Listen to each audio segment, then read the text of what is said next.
चराचरात तूच तू, या सृष्टीचा आधार तू. ठेवूनी माझा नमन तुला गणनायका. देवांचा तू देव अधिपती मोरया. देवांचा तू देव गणपती मोरया. देवांचा तू देव अधिपती मोरया. नमस्कार. न्यूज डंकामध्ये मी महेश विचारे आपल्या सगळ्यांचं मनपूर्वक स्वागत करतो.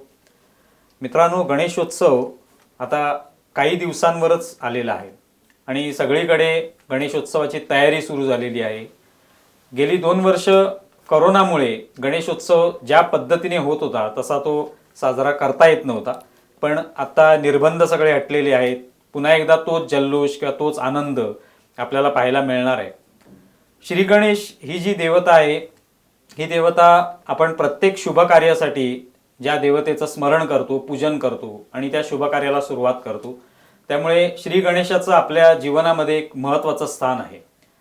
तर या श्री गणेशाच्या संदर्भातच आज आपण हा जो कार्यक्रम आहे किंवा एपिसोड आहे याच्यामध्ये चर्चा करणार आहोत. श्री गणेशाची म्हणजे एकंदरीत त्या देवतेचं महत्त्व, ही देवता जी आहे ती किती प्राचीन आहे, अथर्व शीर्षाचं काय महत्त्व आहे, किंवा आपण हा जो श्री गणेशोत्सव साजरा करतो याचं बदललेलं स्वरूप जे आहे ते कसं आहे, या सगळ्या अशा विविध विषयांवर आज आपण चर्चा करणार आहोत, गप्पा मारणार आहोत. आणि त्यासाठी आज आपल्यासोबत आहे डॉक्टर तुषार सावडावकर. ते स्वतः वास्तू आणि तेजोवलय तज्ज्ञ आहेत. त्यांच्याकडून जाणून घेऊया श्री गणेशाची महती. खूप खूप स्वागत आहे आपलं न्यूज डंकामध्ये. आपण अनेक वेळेला इथे मुलाखतीच्या निमित्ताने भेटत असतो, वेगवेगळ्या विषयांवर तुम्ही बोलत असता. आज आता श्री गणेशोत्सव जो आहे तो येतोय, त्यानिमित्ताने आपण श्री गणेशाची महती जाणून घ्यायची आहे. तर पहिला प्रश्न म्हणजे श्री गणेशाबद्दल. आता या गणेशोत्सव आला की सगळी प्रत्येक घराघरामध्ये गणपती असतो, सार्वजनिक गणेशोत्सव साजरा होतो. मग टिळकांपासून हा उत्सव कसा साजरा झाला त्याविषयी बोललं जातं. पण गणपती हा प्राचीन देवता जी आहे त्याच्यामध्ये मोडणारा अशी देव आहे. तर काय सांगाल त्याबद्दल, किती प्राचीन ही देवता आहे? हां, गणपती तसं बघायला गेलं तर गणपतीचा जो कथासंग्रह आहे तर तो कथासंग्रह मुद्गल पुराणमध्ये आहे, गणेश भागवतमध्ये आहे, गणेश पुराणमध्ये त्याचं सगळं वर्णन केलेलं आहे, सर्व कथांचा संग्रह. आता ही देवता जर प्राचीन आहे हे ठरवायचं झालं तर वेदांमध्ये ह्याचा उल्लेख विशेष आढळतो गणपतीचा. तर वेदांमध्ये ऋग्वेदामध्ये विशेषतः हा उल्लेख आढळतो. ऋग्वेदामध्ये 2ऱ्या मंडळामध्ये 23वं जे सूक्त आहे त्याच्यामधलं पहिली जी ऋचा आहे त्याच्याबद्दल गणपतीबद्दल दिलेलं आहे.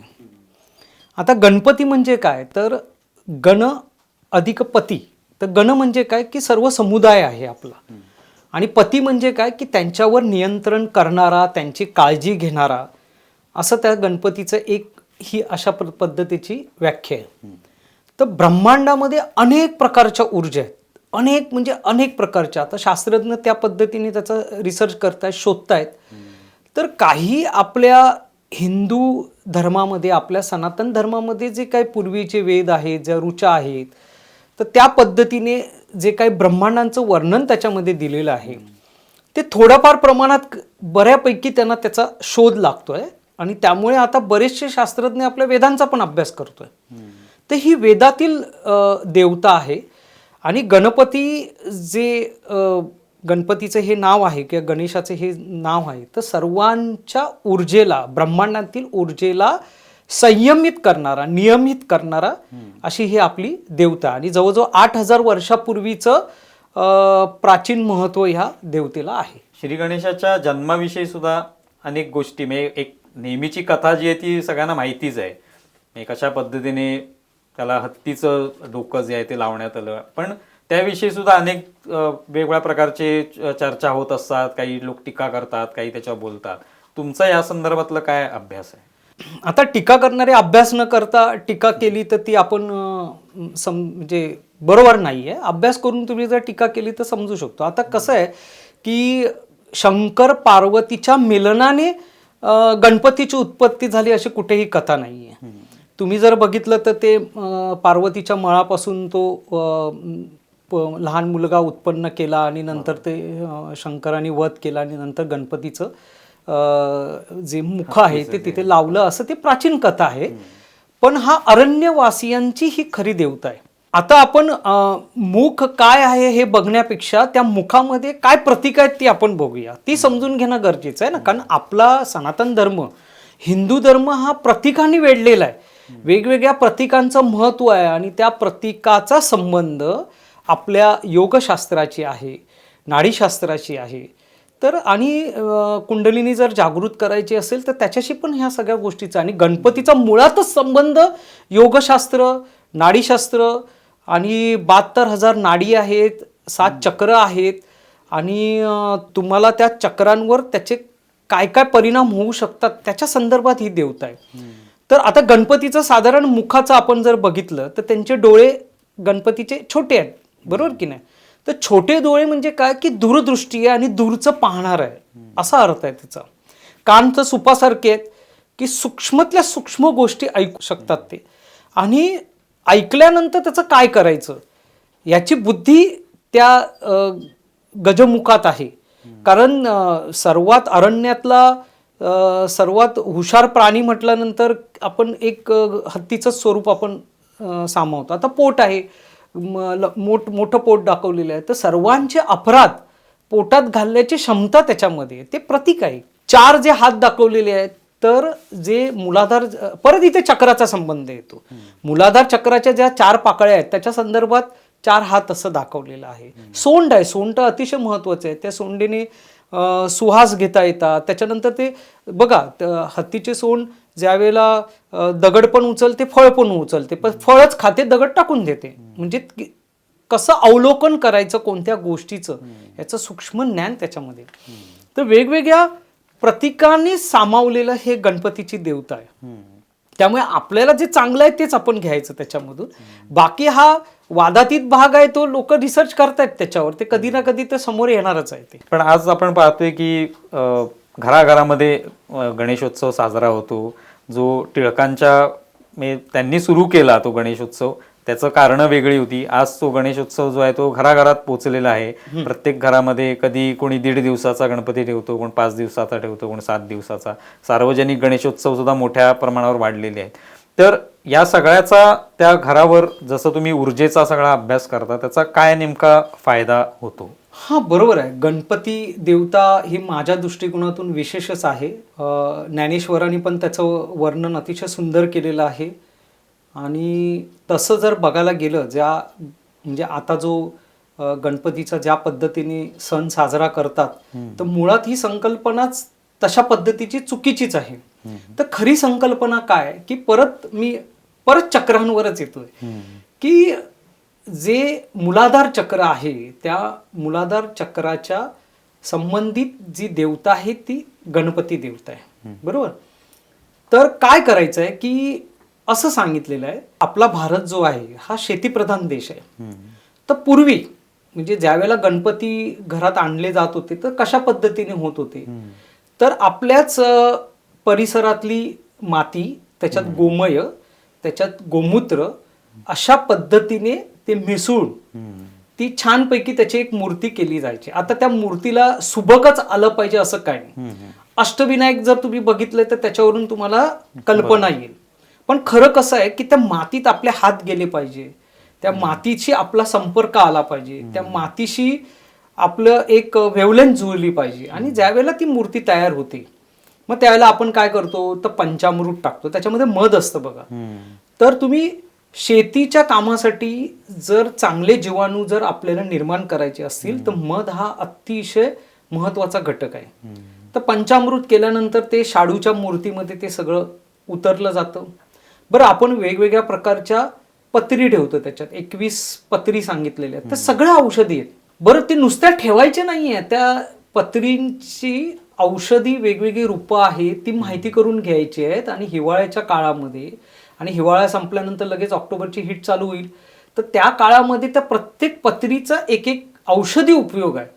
पण लोक काय नावाला ते आणतात, पत्री त्या तिथे हे करतात आणि सोडून देतात. पुढे त्याचं काय आयुर्वेदिक महत्व बऱ्याच कमी लोकांना माहिती आहे. तर ते आयुर्वेदिक महत्व पहिलं तुम्ही समजून घ्या. त्या पत्री तिथे ठेवल्यानंतर एक वातावरण पण तुमची शुद्धी होते.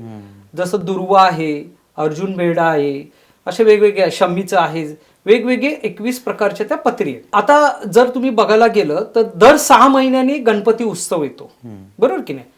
तर हा भाद्रपद महिन्यातला उत्सव आहे, म्हणजे गणपतीचा जन्म आहे. आणि ज्यावेळेला कोकणात जर बघायला गेलं तर तसं बघायला गेलं तर 1.5 दिवसाचा आहे, कारण तिथे कोकणात भरपूर प्रमाणात पाऊस आहे. देशावर 5 दिवसाचा आहे, बँगलोरला 1 दिवसाचा आहे. असे वेगवेगळ्या ठिकाणी वेगवेगळे त्याचे महत्व सांगितलेलं आहे कोणत्या कोणत्या दिवसांसाठी. तर अजून एक महत्व काय की ज्यावेळेला हे गणपती आपण नेतो तर समुद्रामध्ये किंवा नद्यांमध्ये विसर्जन न करता पूर्वी ते एका छोट्याशा बादलीमध्ये म्हणा किंवा छोट्याशा पॉटमध्ये ते मिश्रण म्हणजे ते गणपतीला विसर्जन केलं जायचं. आता बघा, ज्या वेळेला आपण गणपती आणतो साहजिकच मंत्र रचना होते, मंत्र बोलले जातात, अथर्व शीर्ष बोललं जातं, वेगवेगळ्या म्हणजे कोण भजन करतं, कोण आरत्या करतं. तर त्या वेळेला जे वातावरण भारीत होते ती ऊर्जा पण त्या गणपतीमध्ये सामावली जाते. त्या मातीत त्या शाडूमध्ये ती व्हायब्रेट होते, ती स्पंदनं त्याच्यामध्ये येतात, त्या पत्री जे आहेत त्याच्यामध्ये येतात. आणि ज्यावेळेला तो गणपती आपण जेव्हा विसर्जित करतो तर त्यावेळेला जी उरलेली जी त्याची माती आहे ती झाडांना टाकावी, शेतात टाकावी असं म्हटलेलं. जर आपण एकंदरीत जर आपण खत नॅचरल खत बनवायचं झालं तर आपल्याला साधारण एक 4-5 एकरला एक 10 किलो शेण किंवा गोमूत्र, मध वगैरे, अर्धा किलो 1 किलो तूप असं लागून ते आपण म्हणजे शेणखत बनवू शकतो. तर अशा प्रकारे त्याचं खरं जे स्वरूप आहे ते स्वरूप अशा पद्धतीचे. पण आता जर बघता येतं ते प्लॅस्टर ऑफ पॅरिस आहे. आता म्हणजे खूप वाईट वाटतं की जेव्हा नद्या ह्या प्रदूषित होत आहेत, बरं ते लवकर ते विघटन होत नाही. ते एका खडकापासून बनवलेलं ते पीओपी आहे. आणि शाडूची माती कशी आहे ती सहज उपलब्ध होते आणि सहज प्रमाणात ती निसर्गामध्ये तुमची विलीन होते, एकरूपता होते. तर खऱ्या पद्धतीने अशा पद्धतींचा हा स्वरूप आहे. आणि आताच्या शाडूच्या मूर्त्या तुम्ही बघितल्या तर मिळतात मूर्त्या, आणि त्याला नॅचरल म्हणजे जे वनस्पतीपासून बनवलेले रंग पण वापरतात, पण फार कमी प्रमाणात. म्हणजे जनजागृती होणे फार गरजेचं आहे. लोकांच्या ह्या गणपतीविषयी लोकांच्या भावना जोडलेल्या आहेत. आणि काही वेळेला जेव्हा भावना जोडल्या जातात त्यावेळेला त्या समूहाला समजवणे फार कठीण होते. तर आपल्यापासूनच सुरुवात केलेली नेहमी चांगली. आता माझ्याकडे पण घरी गणपती येतो, पण म्हणजे जवळजवळ 13-14 वर्ष झाली, पण आम्ही शाडूचीच मूर्ती त्यावेळेपासून आणलेली आहे. आणि त्या पद्धतीचंच विसर्जन होतं आणि त्या पद्धतीनेच आम्ही झाडांना ते सगळं जे काही गणपतीचं उरलेलं जे माती असते ती आम्ही तिथे विसर्जित करतो. आता परत इथे तुम्हाला महत्वाचं हेच सांगायचं आहे की शेवटी सर्व चक्रांमध्ये मूलाधार चक्र हे महत्वाचं आहे. त्याची गणेशाची त्याची संकल्पना आहे, गणपती त्याची देवता आहे. तर तुम्हाला मातीशी जोडणं फार गरजेचं आहे. आज अशी परिस्थिती आहे की लोक जमिनीवर किंवा त्या गवतावर चालत पण नाहीयेत, कारण आता आपण रेग्युलर शूज वापरतो, चप्पल वापरतो, त्यामुळे खाली जमिनीचा संपर्क कमी होतो, पृथ्वी तत्वाचा कमी येतो संपर्क. मी मागे पण बोललेलो तुम्हाला की पृथ्वी तत्व असं आहे की सर्व तत्वांना सामावून घेते, सर्व तत्वांना बॅलन्स करते. त्यामुळे पृथ्वी तत्वाशी तुम्ही एकरूपता होणे फार गरजेचं आहे. आणि हा गणपतीचा सण तर अतिशय महत्वाचा. आपल्याला त्यावेळेला संधी मिळते की मातीशी एकरूप होणं, गणपतीशी एकरूप होणं आणि आपल्या चक्राला बॅलन्स करण्याची त्यावेळेची ती संधी आहे. बरोबर, छान सांगितलं तुम्ही. तुम्ही जसं मगाशी म्हणालात की प्रतीकं जी आहेत ती आपल्या हिंदू धर्मामध्ये, सनातन हिंदू धर्मामध्ये आहेत. आणि आता गजमुखाचं जे महत्त्व सांगितलं, डोळे, सोंड किंवा कान, तर तसंच दाताचं सुद्धा एक वेगळं महत्त्व आहे. त्याविषयी सुद्धा कथा आहे की त्याचा एक अर्धा दात जो आहे तो तुटलेला आहे आणि त्या दिवशी आपण चंद्रदर्शन जे आहे ते करत नाही. तर त्याविषयी काय सांगाल? हा वादातीत विषय आहे, तरी पण आपण त्याच्यावर थोडाफार प्रमाणात आम्ही अभ्यास चालू केलेला आहे की असं काय आहे. तर एक गोष्ट मला अशी सांगण्यासारखी आहे की माझ्या वाचनात एक 1938 सालचा एका ब्रिटिश अधिकाऱ्याचा फॉरेस्ट ऑफिसर होता. त्याचा एक रिपोर्ट माझ्या वाचनात आलेला आणि माझ्याकडे त्याची कॉपी आहे. तर त्याच्यामध्ये त्यांनी असं म्हटलेलं आहे की ज्यावेळेला म्हणजे गणपतीचं स्थापना होते तर त्या दिवशी जंगलामध्ये त्याचं असं ऑब्झर्वेशन आहे की संध्याकाळ झाली म्हणजे रात्र झाली की ते डुक्कर बाहेर पडत नाहीत, असं त्याचं ऑब्झर्वेशन आहे. आता ते कितपत खरं वगैरे ते त्यांनी बरीच वर्ष त्याच्यावर, कारण तो फॉरेस्टलाच कामाला होता त्याच्यामुळे त्याचं ऑब्झर्वेशन एक असू शकेल. पण इन जनरल आपण असं म्हणूया की चंद्र हा तसा बघायला गेला तर आपल्या मनाचं प्रतीक आहे. आपल्या सगळ्या म्हणजे जे पाचक रस आहेत त्याच्यावर जर अंमल असेल तर चंद्राचा अंमल आहे. सगळ्या मनावर चयापचय क्रिया जी आहे त्याच्यावर चंद्राचा अंमल आहे असं म्हटलं जातं. आणि त्यामुळे ज्योतिषशास्त्रात पण चंद्राला महत्व आहे आणि असं पण चंद्राला आपल्या जीवनात पण महत्व आहे. तर तुम्ही म्हणजे तर तुम्ही हिलर लोक जर बघितलं तर तुम्ही पौर्णिमेच्या वेळेला बरेचसे क्रिस्टल्स वगैरे जर चार्ज करायचं असेल तर त्या मूनलाईटमध्ये ते ठेवतात आणि ते चार्ज होतात. ते टेस्टिंग पण आपण करू शकतो.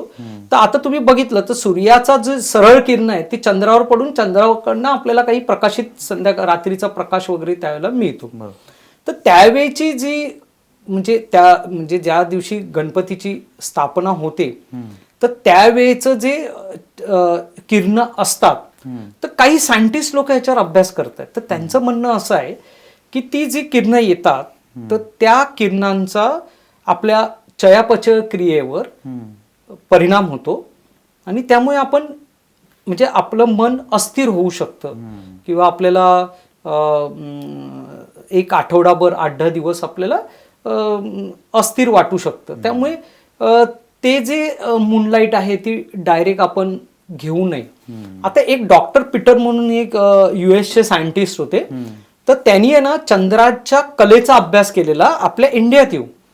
तर त्यांचं असं ऑब्झर्वेशन होतं की ऑगस्ट सप्टेंबर म्हणजे भाद्रपद महिना म्हणा किंवा भाद्रपद त्याच्यानंतर तुमचा अश्विन कार्तिक असे जे येतात तर त्या पिरियडमध्ये जे चंद्राच्या कलेनुसार ज्या गर्भार महिला आहेत तर त्यांच्या ओटीपोटीवर त्या कलेचा परिणाम होतो असा त्यांचा रिसर्च आहे. बरोबर. मग त्या काळामध्ये म्हणजे आता बघा श्रावणामध्ये लेकी आपल्या माहेरवाशी जातात, मंगळागौर खेळतात, वेगवेगळे खेळाचे प्रयोग होतात, झोका घेतात, गाणी म्हणतात. तर तुम्ही एक लक्षात घ्या की ती ऊर्जा जी आहे ती ऊर्जा बॅलन्स करण्याचे हे सगळे प्रकार आहेत. पूर्वी घागरी फुंकणं म्हणून एक प्रकार होता, आता तो काय सगळे विसरले. पण त्याच्यात पण तुमची एक ऊर्जा शरीराची बॅलन्स करण्याचं त्याच्यामध्ये सामर्थ्य होतं त्या खेळामध्ये. तर वेगवेगळ्या प्रकारचे खेळ मंगळागौर खेळल्यामुळे किंवा झोका घेतल्यामुळे आपला जो ऑरा आहे तेजोवल आहे तो बॅलन्स होतो. त्याच्यामध्ये जर ऊर्जा नसेल तर ती ऊर्जा तुमची सामावली जाते आणि नेमकं त्या कला आहेत किंवा त्या चंद्राचा जो होणारा अदृश्य परिणाम आहे आपल्या शरीरावर विशिष्ट स्त्रियांवर होणारा परिणाम तर त्यावेळेला जर तेजोवलय तुमचं जर स्ट्रॉंग असेल तर तो बऱ्यापैकी कमी प्रमाणात होतो. पुरुषांना तो प्रॉब्लेम नाही आहे पण स्त्रियांना आहे ते. आणि तसं बघायला गेलं तर मासिक संबंधाचा आणि चंद्राचा पण संबंध आहे हे सायंटिस्टने प्रूव्ह केलेलं आहे. किंवा तुम्ही जर बघायला गेलं की ज्यावेळेला वेड्यांची संख्या जास्त होते तर त्यावेळेला ते पौर्णिमेच्या आसपास होतं, अमावस्येच्या ह्याच्यात ते कमी होतात. आणि हे निष्कर्ष जे आहे ते मी नाही सांगत आहे, तर सायंटिस्टने त्याच्यावर प्रयोग केलेला आहे. सायंटिस्ट लोक सांगतायत की त्या पद्धतीने ते मनाशी संबंधित त्या सगळ्या गोष्टी असल्यामुळे चंद्राचा निश्चितच आपल्या जीवनावर प्रभाव पडतोच आहे. आणि त्याच्यावर अजून अभ्यास चालू आहे, काही ना काही रिसर्च समोर येतीलच. आता तुम्ही काही खेळांचा उल्लेख केलात आणि परंपरागत ते सगळे खेळ आहेत. तर आज जसं आपण चर्चा करत होतो की टिळकांनी जो गणेशोत्सव सुरू केला, आज त्याचं स्वरूप पूर्ण बदललेलं आहे. सुरुवातीच्या काळी बरेच करमणुकीचे कार्यक्रम व्हायचे, मग कदाचित ती गरज असेल त्यावेळची. आज करमणुकीची अनेक माध्यमं उपलब्ध झालेली आहेत, त्यामुळे त्याचं स्वरूप बदललेलं आहे. तर तुम्हाला काय वाटतं, ह्या ज्या सगळ्या परंपरा आहेत ह्या जपल्या पाहिजेत ह्या उत्सवाच्या माध्यमातून आणि त्यातून काहीतरी आपल्याला पुढे हा गणेशोत्सव नेला पाहिजे? हो, नक्कीच. जे काही खेळ आहेत तर प्रत्येक खेळाला एक काय ना काहीतरी मी सांगितलं ना की एक एक प्रकारचं प्रत्येक खेळाचं एक वैशिष्ट्य आहे आणि जी परंपरा होती त्यानिमित्ताने लोक एकत्र येत होते, एकमेकांची सुखदुःख समजून घेत होते. आणि परत सांगतो ना, गणपती म्हणजेच काय की समूहाचा पालन करता. मग ज्यावेळेला तुम्ही एकत्र येता, एकत्र कुटुंब पद्धती जेव्हा होते आणि ज्यावेळेला तुम्ही एकत्रित जमता तेव्हा तो पालन करता आपली काळजी घेणारच आहे सगळ्या दृष्टिकोनातून. पण आजकालचं जे स्वरूप बदललेलं आहे तर ते अत्यंत जसं तुम्ही ज्या पद्धतीने ढोल ताशा वाजवले जातात किंवा आता ढोल ताशा जे वाजवतात तर ती वाजवण्याची पण एक पद्धत आहे, त्याला लय आहे, ती लयच बिघडलेली आहे. झांज वाजवतात तर झांज पण एक चांगला प्रकार आहे. जर आम्ही झांजवर आता बरंच रिसर्च करतोय तर झांजचा आम्हाला एक अनुभव असा आला की जर लय पद्धतीने झांज जर वाजवले तर तुम्हाला डेफिनेटली तुमच्या चक्रांमध्ये ऍक्टिव्हेशन होतं, तुमच्या ऑरामध्ये व्हायब्रेशन्स होतात. नाद आहे ना तो, एक प्रकारचा व्हायब्रेशन्स आहेत, नाद आहेत. तर हे नाद खूप महत्वाचे आहेत. पण ज्या पद्धतीने डीजे लावला जातो, ज्या पद्धतीने, तर ते आता सगळ्यांनाच माहिती आहे की डीजेचे जे स्पीकर आहेत किंवा त्याच्यातनं जे काय आवाज येतात तर त्याने हार्टला प्रॉब्लेम होतो, हे सगळ्यांना आता ते प्रूव्ह झालेलं आहे. तरी पण आपण त्यात चुका करतो. पूर्वी म्हणजे आम्हाला आठवतं आम्ही जेव्हा लहान होतो त्यावेळेला गणपतीच्या इथे जे कार्यक्रम व्हायचे तर ते छानपैकी एक पात्री प्रयोग असायचा, नाटकं असायची की जेणेकरून लोक किंवा समाज प्रबोधन असायचं. तर आज समाज प्रबोधन वगैरे सगळं बाजूला राहिलंय. आता प्रत्येक हा गणपती एका राजकीय पक्षाचा झालेला आहे. त्यामुळे आता राजकीय पक्षाच्या नेत्यांनी आता समजायला पाहिजे की ही गणपती देवताला आपण एवढं तर छळू नये की उद्या त्याचा कोप आपल्यावर व्हावा. तर त्याचा पण विचार ह्या लोकांनी केला पाहिजे की ते जी पूर्वीची जी सामाजिक बांधिलकीची जी प्रक्रिया होती ती परत तुम्ही आणा ह्या निमित्ताने आणि लोकांना एकसंघ तुम्ही ठेवा. बरोबर. त्या गणेशोत्सवाच्या निमित्ताने विविध ठिकाणी अथर्वशीर्षाच्या काय समजा स्पर्धा घेतल्या जातात म्हणा किंवा त्याचं पठण सुद्धा होत असतं अनेक ठिकाणी. तर त्याविषयी सांगा, त्याचं काय महत्व आहे? सुंदर, एकदम अतिशय छान प्रश्न विचारला. आणि अथर्वशीर्ष तर माझं अतिशय आवडीचं स्तोत्र आहे, कारण बालपणापासून लहानपणापासून आम्ही ते म्हणतोच आहेत, आमची मुलं पण म्हणतात. आता ज्यांना महत्व माहिती नाही त्यांच्यासाठी ही खूप महत्वाची गोष्ट आहे. आता परत मी चक्राशी संबंधित येतोय, कारण चक्र ही ऋषीमुनांची एवढी मोठी देणगी आपल्याला दिलेली आहे. आणि प्रॉब्लेम असा आहे की आपल्या इथे अभ्यासच करत नाहीत लोक, बाहेर जाऊन लोक त्याच्यावर रिसर्च करतात आणि त्यांचे प्रबंध त्याच्यावर येतात. आता बघा, आता परत सांगतो की अथर्व शीर्षामध्ये म्हटलेलं आहे त्वम मूलाधार स्थितोसी नित्यम, असं एक त्याच्यामध्ये एक छोटीशी एक श्लोक आहे. तर काय सांगताय की मूलाधार चक्राचा जो आधार आहे, मूलाधार चक्राचा जो देवता आहे तर ती कोण आहे, तर ती गणपती देवता आहे. 4 पाकळ्या आहेत त्या देवतेला. त्याच्यातल्या एका पाकळीमध्ये तुमच्या अनेक जन्मांच्या ज्या काही तुमच्या आठवणी त्या संग्रहित असतात. उरलेल्या 3 पाकळ्या आपली जी काय कर्म असतात ती त्याच्यामध्ये साठवणूक होत असते. बरं, आता ह्या चक्राचा रंग आहे लाल आणि पृथ्वी तत्वाचा जो रंग आहे पिवळा. ज्यावेळेला हे 2 रंग एकत्र येतात तो बनतो केशरी रंग, भगवा रंग. आणि आता तुम्ही जेवढे अष्टविनायक बघितले ते सगळे भगव्या रंगाचेच अष्टविनायक आहे. म्हणजे किती अभ्यासाची गोष्ट आहे बघा, म्हणजे किती समजून घेण्यासारखं आहे ते. तर अथर्व शीर्षामध्ये काय आहे, तर अथर्व शीर्षामध्ये या ब्रह्मांड नायकाची स्तुती केलेली आहे, एक प्रार्थना आहे. जर तुम्ही इकिगाई जर पुस्तक वाचलं असेल तर ते काय सांगतायत सायंटिस्ट लोक की बाबा तुम्ही जसं शारीरिक व्यायाम करतात तर तसा मानसिक व्यायाम पण तुमचा होणं गरजेचं आहे, बौद्धिक व्यायाम होणं गरजेचं आहे, बौद्धिक क्रिया होणं गरजेचं आहे. तर तुम्ही ज्यावेळेला हे अथर्व शीर्ष म्हणतात इनडायरेक्टली तुमच्या ज्या म्हणजे आता परत सांगतो की ज्यावेळेला मूलाधार चक्र काय तर ते तुमच्या मेरुदंडाच्या खाली आहे, बरोबर. आणि तिथे इडा पिंगळा सुषुष्मा नाडीचं ते मुख आहे, तिथूनच कुंडलिनी शक्ती जागृत होते. लोक ज्या वेळेला 1000 पारायण करतात अथर्व शीर्षाची त्यावेळेला ऑटोमॅटिकली त्यांची कुंडलिनी शक्ती जागृत झालेली आहे. आपण असं बघितलेलं आहे, ज्ञानेश्वर महाराजांची कुंडलिनी शक्ती जागृत झालेली आहे, तुकाराम महाराज आहेत, एकनाथ महाराज आहेत, असे गजानन महाराज, असे कितीतरी लोकांनी हे अनुभव घेतलेले आहेत. प्रत्येक गोष्ट तुम्ही विज्ञानाने सिद्ध करायला जाऊ नका, तुम्ही अनुभव घ्या, असं माझं म्हणणं आहे. तरी पण आपण त्याच्यावर आपण विज्ञान पण विचार करू. तर हा महत्वाचा भाग काय, तो मूलाधार चक्र. तर मूलाधार चक्राचा अजून काय काय संबंध आहे, तर मूलाधार चक्र हे तुमच्या जनेंद्रियाशी संबंधित आहे. ओके, त्याच्यानंतर मूत्राशयाशी संबंधित आहे, तुमच्या सगळ्या वासना, ओके, लैंगिक विकृती ही त्याच्याशी संबंधित आहे.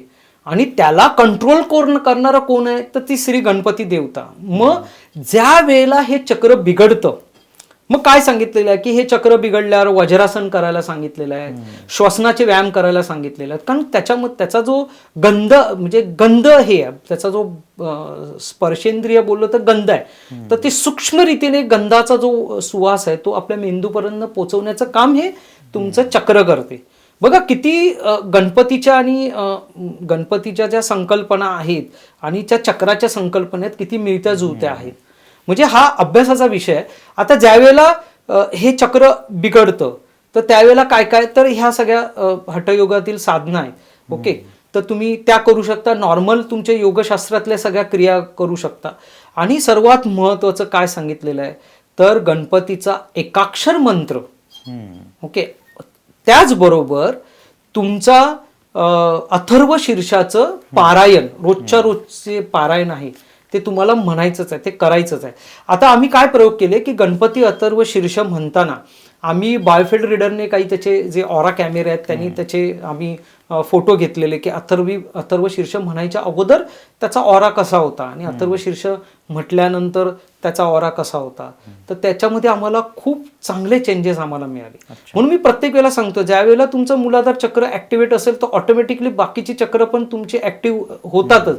जसं मी मागच्या वेळेला बोललो की एक बीज घेतलं, जर ते अग्नितत्वात टाकलं तर ते जळून जाणार, ते वायूमध्ये टाकलं उडून जाणार, पाण्यामध्ये टाकलं तर खराब होऊन जाणार, कुजून जाणार. पण पृथ्वी तत्वात टाकल्यावर त्याचं एक झाड होईल, त्याचं एक सुंदरपैकी वृक्षामध्ये रूपांतर होईल. तेच तुमचं महत्व जे आहे ते मूलाधार तत्वाचं महत्व आहे. आणि त्याच्यासाठीच जर ते बिघडलं असेल तर अथर्व शीर्षाचं पारायण करणं गरजेचं. आणि लहान मुलांनी तर ते वाचायचंच.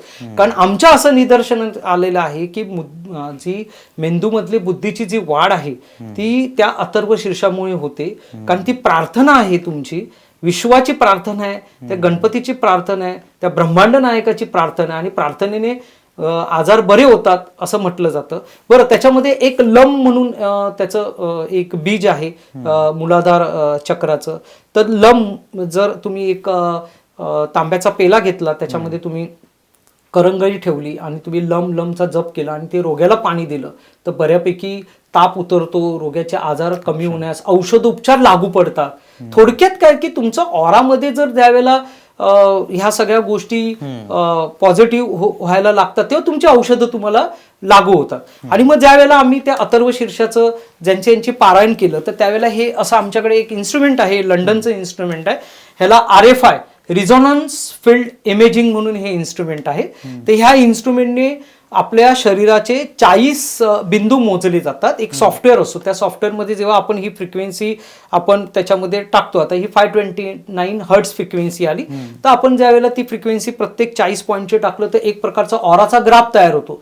मग एक्झॅक्टली अथर्व शीर्ष म्हटल्यानंतर काय होतं, माणसाच्या जी 40 बिंदू आहे, शरीराच्या बाहेर जी कोश आहेत त्या कोशामध्ये, त्या इलेक्ट्रोस्टॅटिक फील्डमध्ये, त्या ऑरामध्ये काय बदल होतात ते आपल्याला कळतं. ते हे देणगी आहे, अथर्व शीर्ष ही आपल्याला दिलेली फार मोठी देणगी आहे. म्हणून सगळ्या विद्यार्थ्यांना मी सांगेन की तुम्ही अथर्व शीर्ष रोजच्या रोज 1-2 वेळा तरी सकाळी म्हणा.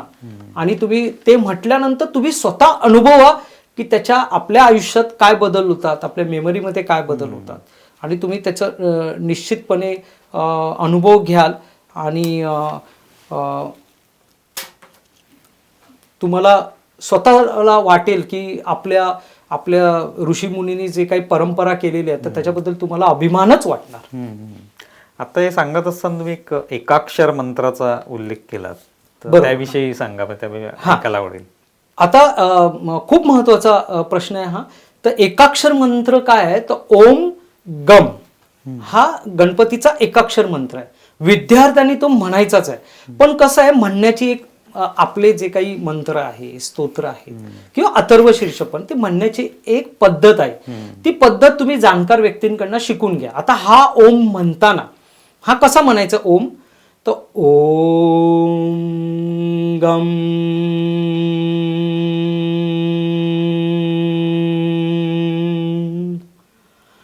हमिंग झालं पाहिजे.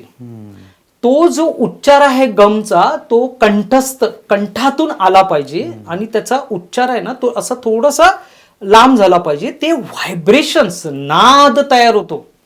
तो नाद आपल्या ब्रेनच्या पेशींना ऍक्टिव्हेट करतो आणि हा रिसर्च आहे. आपल्या ज्या ब्रेनच्या पेशी आहेत त्यातल्या न्यूरॉन्स आहेत त्या न्यूरॉन्सला ऍक्टिव्हेट होतं. ते व्हायब्रेशन्स आहेत आणि ह्या पॉझिटिव्ह व्हायब्रेशन्स आहेत. अख्ख्या शरीरामध्ये त्या भिनल्या जातात, अख्ख्या मेंदूमध्ये त्या आणि तो सहस्रा चक्राला जाऊन तो नाद आदळतो आणि सहस्रा चक्र खुलवायला मदत होतं. अशा प्रकारचा हा एकाक्षर मंत्र आहे.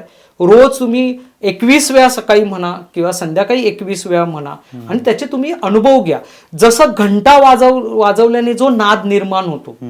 आता असं एक संशोधन आहे की जर्मन लोकांचं संशोधन आहे की घंटेच्या वादाने नादाने काही विषाणू मरतात आणि हा रिसर्च पेपर तुम्हाला नेटवर पण मिळणार. ओके, मग तसा जर तो नाद आहे, तो नाद आपल्या शरीरामध्ये, आपल्या मनामध्ये आणि आपल्या मेंदूमध्ये जर तो भिनला, तो वाजला किंवा तो एक प्रकारचं त्याचं संचलन झालं तर काय होणार, तर ते एक प्रकारचं तेजच येणार ना माणसाला. त्याचे विचार जे आहेत, दृष्ट प्रवृत्ती, गणपती काय सांगतायत, गणपतीचा अर्थच असा आहे षड रिपूना तुम्ही विलीन करायचं आहे त्या मातीमध्ये. तुम्ही पूजा करता त्याला त्या षड रिपू जे आहेत त्या षड रिपूंवरच गणपतीने कमांड केलेली आहे, त्याच्यावर त्याचं अधिपत्य आहे आणि ते तुम्हाला घालवायचं आहे ते सगळं. तर ते नादाने तुमचे ऑटोमॅटिकली जे निगेटिव्ह विचार आहेत आणि अथर्व शीर्ष वाचा, ओम गंग गणपती घ्या. मग मी तुम्हाला सांगितलं चक्र तर ऍक्टिव्हेट होणार आणि ऑरा पण तुमचा ऍक्टिव्हेट होणार. मग तुमच्याकडे वाईट विचार येणारच नाहीत ना. बरोबर. तर अशा प्रकारे ते म्हणण्याची एक पद्धत आहे. त्या पद्धतीने तुम्ही म्हटलं तर डेफिनेटली तुम्हाला फायदा होईल त्याचा. नक्कीच. आता जसं ह्या गणेशोत्सवाच्या निमित्त घराघरामध्ये गणेशोत्सव केला जातो, गणपतीची मूर्ती आणली जाते, तर तसंच अनेक लोक आपल्या दरवाजाच्या वर गणेशाची मूर्ती लावतात किंवा आतल्या बाजूला लावतात. पण त्याच्या काहीतरी खरोखर त्याचं महत्त्व त्यांना माहिती असतं म्हणून लावतात की केवळ ऐकीव असतं, आणि तुम्हाला त्याविषयी काय वाटतं? हां, एक वास्तू तज्ज्ञ ह्या दृष्टिकोनातून गणपतीचा आम्ही बऱ्यापैकी अभ्यास केला.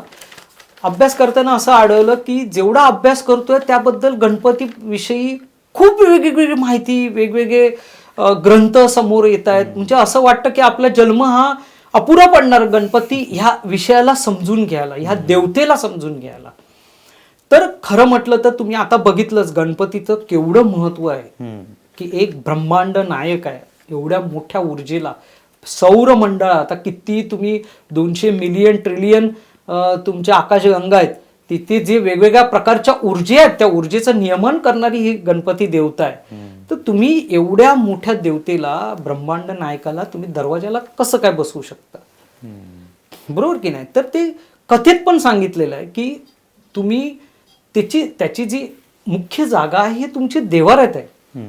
त्याला जर ऊर्जेचं नियमन करायचं असेल, तुमच्या अशुभ गोष्टींचं तुमचं म्हणजे अशुभ गोष्टी होऊ नये त्यासाठी काही करायचं असेल तर तो देवारात बसून पण करू शकतो. तुमची श्रद्धा आणि भाव महत्वाचा आहे. माझं असं म्हणणंच आहे की तुम्ही कोणत्याही देवदेवतेला तुम्ही दरवाजावर बसवू नका. प्रत्येक देवदेवतेचं एक वैशिष्ट्य आहे ना, प्रत्येक देवतेची एक एनर्जी.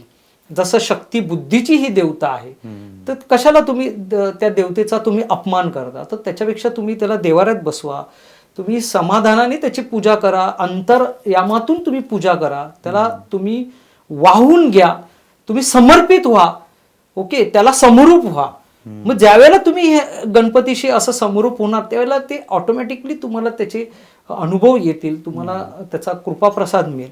माझं असं म्हणणं आहे की वास्तुशास्त्रामध्ये दरवाजावर मंगल कलशाची योजना सांगितलेली आहे.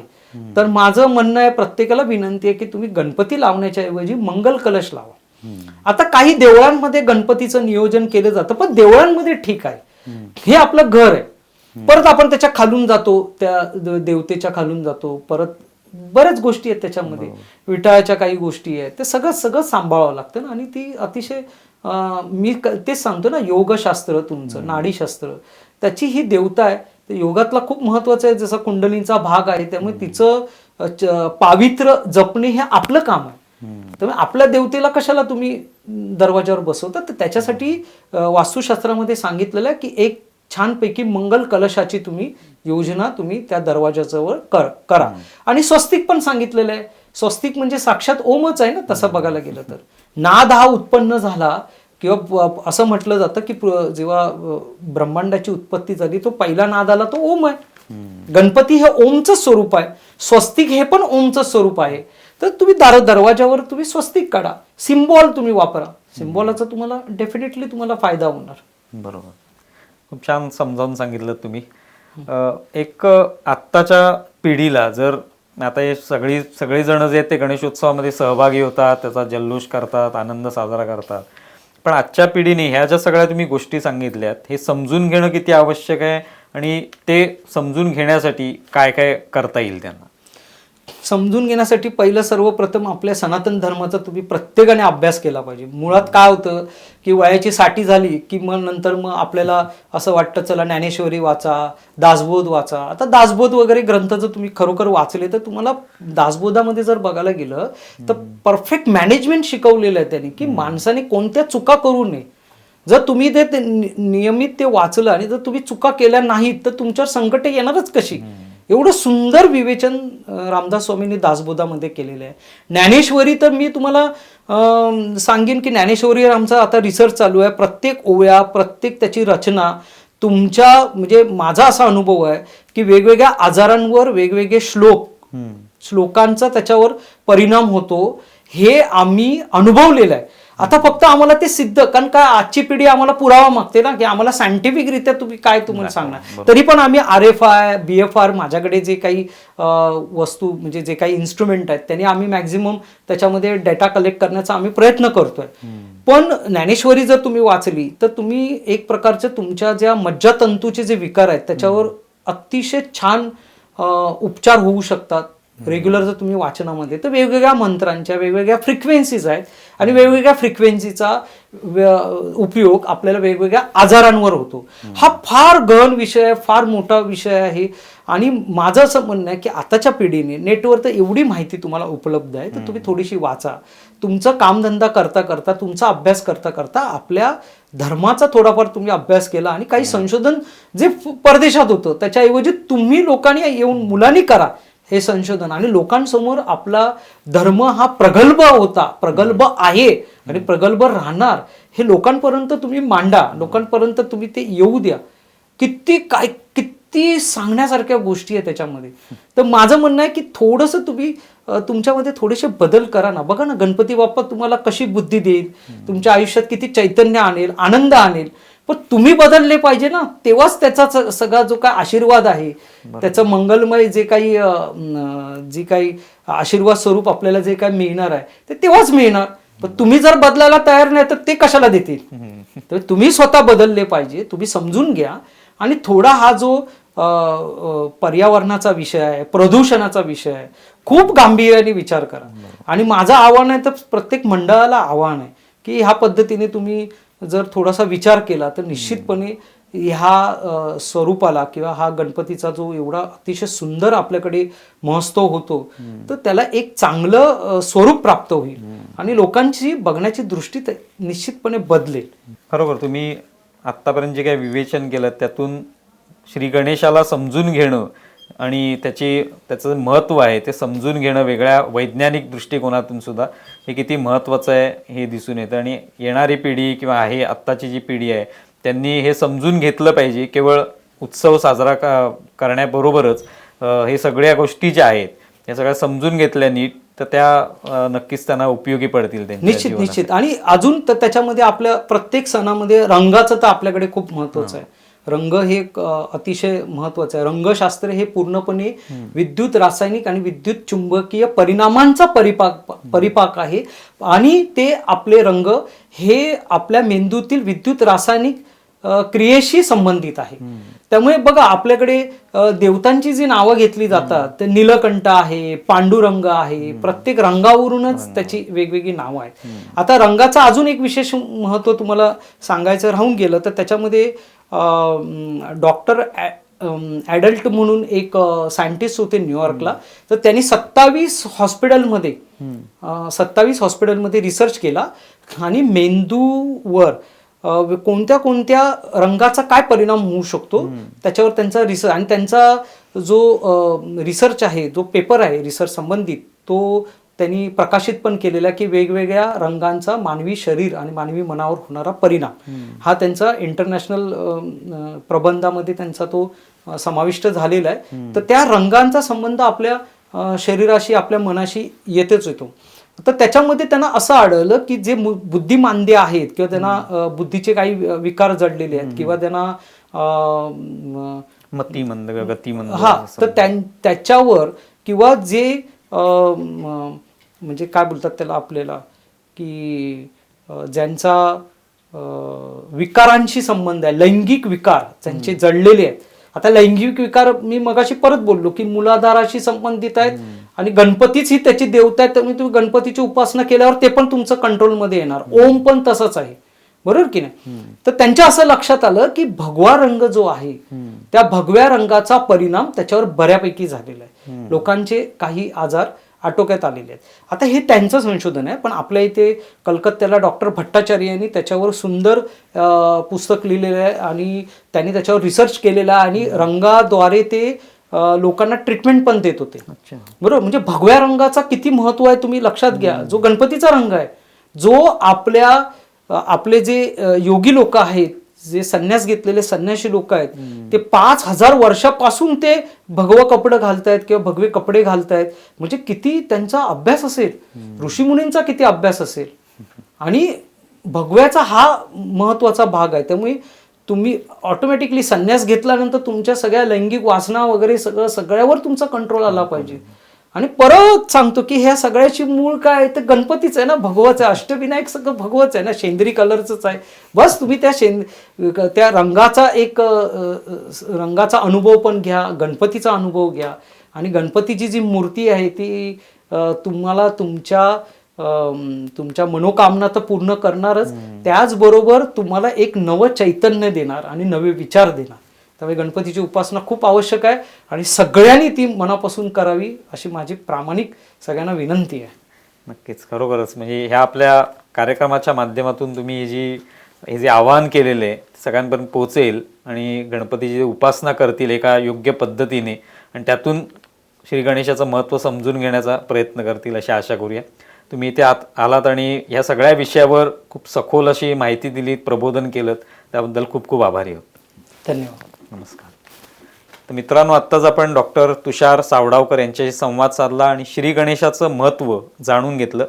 तुम्हाला हा आमचा एपिसोड कसा वाटला हे जरूर कळवा. तुमच्या प्रतिक्रिया आमच्या व्हिडिओखाली लिहा आणि आमचा व्हिडिओ जास्तीत जास्त लाईक करा, शेअर करा आणि आमचं यूट्यूब चॅनल सबस्क्राईब करा. धन्यवाद.